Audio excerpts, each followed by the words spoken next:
ನನ್ನ ಹತ್ರ ಇರೋ ಅಕ್ವೇರಿಯಮಲ್ಲಿ ಈ ಥರನೂ ಆಗುತ್ತೆ ಅಂತ ನಾನು ಅಂದ್ಕೊಂಡಿರಲಿಲ್ಲ. ಸೊ ವೀಡಿಯೋನ ಕೊನೆವರೆಗೂ ನೋಡಿ ಏನಾಯಿತು ಅಂತ ಹೇಳ್ತೀನಿ. ನೀವು ನನ್ನ ಲಾಸ್ಟ್ ವೀಡಿಯೋ ನೋಡಿದರೆ ನಿಮ್ಮೆಲ್ಲರಿಗೂ ಗೊತ್ತಿರುತ್ತೆ, ನಾನೊಂದು ಪೇರ್ ಮೋಲಿ ಫಿಶ್ನ ತಂದಿದ್ದೆ ಆ್ಯಂಡ್ ಒಂದು ಫೈಟರ್ ಫಿಶ್ನ ತಂದಿದ್ದೆ. ಆ್ಯಂಡ್ ಆ ವೀಡಿಯೋದಲ್ಲಿ ಹೇಳಿದ್ದೆ ಮೋಲಿ ಫಿಶು ಪ್ರೆಗ್ನೆಂಟು, ಯಾವಾಗ ಬೇಕಾದರೂ ಮರಿ ಹಾಕ್ಬೋದು ಅಂತ.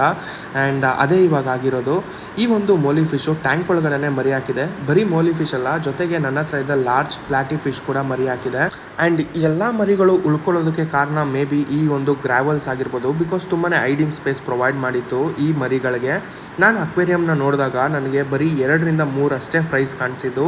ಸೊ ನಾನು ಇರೋದನ್ನೇ ಸೇವ್ ಮಾಡೋಣ ಅಂತ ಒಂದೊಂದೇ ಫ್ರೈಸ್ನ ತೆಗೆದು ನನ್ನ ಹತ್ರ ಇದ್ದ ಚಿಕ್ಕ ಅಕ್ವೇರಿಯಮ್ಗೆ ಹಾಕಕ್ಕೆ ಸ್ಟಾರ್ಟ್ ಮಾಡಿದೆ. ಆ್ಯಂಡ್ ಲಿಟ್ರಲಿ ನನಗೆ 60ಕ್ಕಿಂತ ಜಾಸ್ತಿ ಫ್ರೈಸು ಸಿಕ್ತು. ಆ್ಯಂಡ್ ಈ ಒಂದು ಮೌಲಿ ಫಿಶಸ್ನ ತಂದಾಗ ನಾನು ಹೇಳಿದ್ದೆ, ಈ ಫಿಶ್ ಏನಾದರೂ ಮರಿ ಹಾಕ್ತು ಅಂದರೆ ನಾನು ಈ ಮರಿಗಳನ್ನೆಲ್ಲ ಒಂದು ಮಿನಿ ಪಾಂಡ್ ಮಾಡಿ ಲೈವ್ ಪ್ಲಾಂಟ್ಸ್ನ ಆ್ಯಡ್ ಮಾಡಿ ಸಾಕ್ತೀನಿ ಅಂತ. ಆ್ಯಂಡ್ ನನ್ನ ಹತ್ರ ಈಗ ಒಂದು ಬ್ಲೂ ಕಲರ್ ಟಬ್ ಇದೆ ಆ್ಯಂಡ್ ಅದು ಖಾಲಿ ಬಿದ್ದಿದೆ. ಆ್ಯಂಡ್ ನಾನು ಅದೇ ಟಬ್ನ ಯೂಸ್ ಮಾಡಿಕೊಂಡು ಈ ಒಂದು ಫ್ರೈಸ್ಗೆ ಒಂದು ಮಿನಿ ಪಾಂಡ್ನ ಕ್ರಿಯೇಟ್ ಮಾಡೋಣ ಅಂದ್ಕೊಂಡಿದ್ದೀನಿ. ಸೊ ನೀವೇನಾದರೂ ಆ ವಿಡಿಯೋ ನೋಡಬೇಕು ಅಂದರೆ ನನ್ನ ಅಕೌಂಟ್ನ ಜಲ್ದಿ ಫಾಲೋ ಮಾಡಿಕೊಂಡು ಕಾಯ್ತಾ ಇರಿ. ಪಾರ್ಟ್ 2 ಜಲ್ದಿ ಬರುತ್ತೆ, ಓಕೆನಾ? ಸೊ ಸಿಗೋಣ ನೆಕ್ಸ್ಟ್ ವಿಡಿಯೋದಲ್ಲಿ.